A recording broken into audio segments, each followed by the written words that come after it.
Well, everyone, the AirPods 3rd generations have potentially, they've been out for a long period of time now, but I wanted to go ahead and do a re-review of these things in 2024, kind of give you the idea of whether this particular set of AirPods are worth it, if they're not worth it, and I will tell you, there's not really a set of AirPods that Apple has made that aren't really worth it.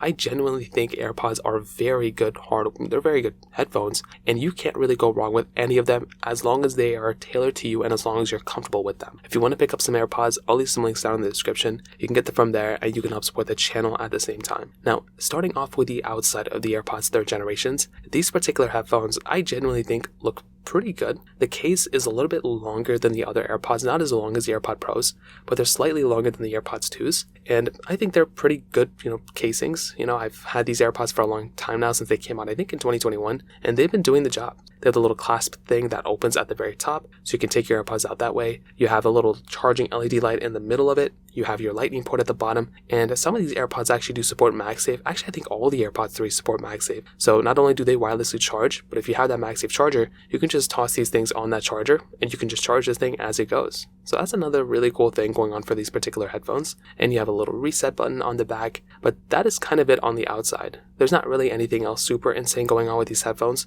They're more or less what you'd expect, from AirPods nowadays, but it's not a bad thing. And I generally think this is a very, very cool design and a cool thing that we have going for these particular headphones. So that right there gets a thumbs up for me on the outside. Now with the actual headphones, these were kind of the issues. So the problem with these headphones, at least for my ears, is that these headphones just don't fit into my ears that well at all. That has consistently been the problem for me almost every single time I would go ahead and use these headphones, and that is a pretty big problem for me. They just don't fit in my ear. They are like massive. They're way too big for my ears, and they just can't fit in. I guess I have smaller ear holes than the average person, and that is kind of the problem. Now, if you're comfortable with these, or if you handle like bigger headphones inside of your ears, then these are perfectly fine for you. You're probably not going to run into the problems that I personally did run into. But with that being said, it can be kind of an annoyance and can be, a little bit, uncomfortable if you're trying to use these headphones on an everyday basis if they don't fit inside your ears. The problem that I was running into is that because my ear holes were, I guess, like too small, these things wouldn't fit in that well, and that if I was like going for a walk for 1 second, even if I was just standing still, they would just naturally fall out. Very annoying. AirPods 2s or AirPods 1s don't have that problem for me. Even AirPods Pros give me a better fit than these ones. So I thought AirPods Pros were bad for me. These ones are the worst for me. So that's why I started this video saying like, oh, if you're comfortable with them, then they're perfect, because they still have a lot of features built in. Unfortunately for me, they just don't fit into my ears. Even though I still own them and still have them, I can't use them because they just don't fit in my ears. So it's always been a sad thing for me, but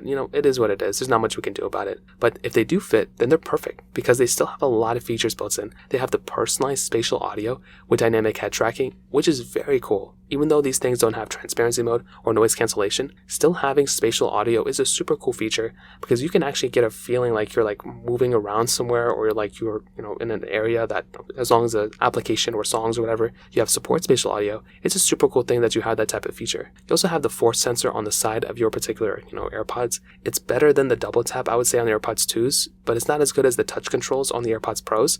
But it's still a cool thing that you have the force sensor, there. You have sweat and water resistance on these AirPods and the charging case. So if you're coming from the AirPods 2s, you're actually going to be getting some sort of sweat and water resistance, which is a massive feature, to be honest. And you're also getting better battery life on the AirPods 3s. In fact, for the portable AirPods that are in the cases, I think these give you the best battery life out of all of them, which is pretty insane. So, and definitely in my opinion, to kind of sum it up, I think the AirPods 3s are still completely worth buying. They're very good headphones. Possibly the AirPods 4s are probably going to be coming out very soon, but I think these are very good headphones and you genuinely can't really go wrong with them. So, if they fit in your ear, I'd recommend buying them. If you have any other thoughts or questions, let me know in the comment section below. Hit the like button, that'll mean so much, but definitely hit that subscribe button. More importantly than everything else, I love every single one of you guys. Hopefully I'll catch you guys in the next video. Peace out till then.